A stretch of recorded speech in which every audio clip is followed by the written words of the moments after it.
Welcome back to our recording as we go through solving equations by using the greatest common factor.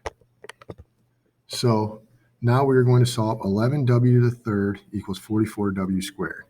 And if you remember our three steps, our first step is it has to be set equal to 0. This is obviously not set equal to 0. So I want to make sure my highest power or my highest degreed term stays positive. This is already positive, so I'm not going to move that. So I want to remove is the 44w squared from each side.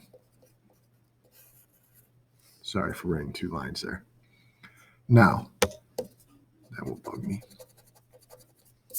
As I do my subtraction, remember, these are not like terms, so I can't subtract these. All I can do is rewrite them as they are. So 11w cubed minus 44w squared is 11w cubed minus 44w squared. Now this side, anything minus itself, is equal to 0. Now we've done step 1.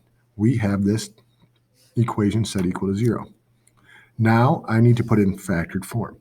To put it in factored form, you find the GCF. Some people are able to just look at it, but if you're not, just write it out.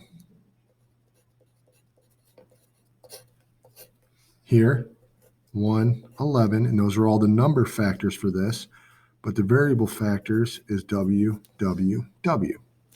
Factors of 44, 1, 44, 2, 22, 3 doesn't work, 4, 11, and those are all the factors of 44.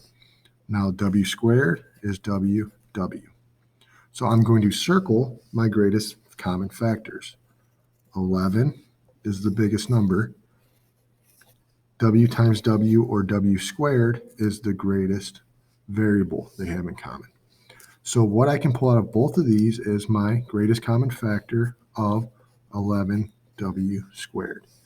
So I come back up here, I pull 11w squared out from both of these. Their factor pairs are what's left behind. If I pull out 11w squared, 1w is left behind. If I pull out 11w squared out of 44w squared, 4 is left behind. But notice that was a negative. I did not pull that negative out, so that negative drops. Now we are in factored form. So now I solve. 11w squared equals 0. W minus 4 equals 0. So to recap, step 1, set it equal to 0. Step 2, put it in factored form. Step 3, use the zero product property, then solve. This is w squared times 11. So my first step, divide by 11. W squared equals 0. The opposite of squaring is square rooting. W equals 0. On the right side, add 4 to each side. W equals 4. And those are our two solutions. Now, this problem may look difficult, but it's exactly like the top one. So if you think about our three rules, is this set equal to 0? Yes. Is it in factored form? Yes, I have three things being multiplied. So zero product property. 4x equals 0. 2x minus 1 equals 0. 3x plus 5 equals 0. Solve. Divide by 4, x equals 0. Add 1, 2x equals 1. Divide by 2, x equals 1/2 or 0.5. Minus 5. 3x equals negative 5. Divide each side by 3. X equals negative 5/3.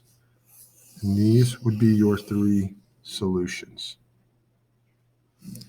Thank you, and I will finish with one of the story problems on the back.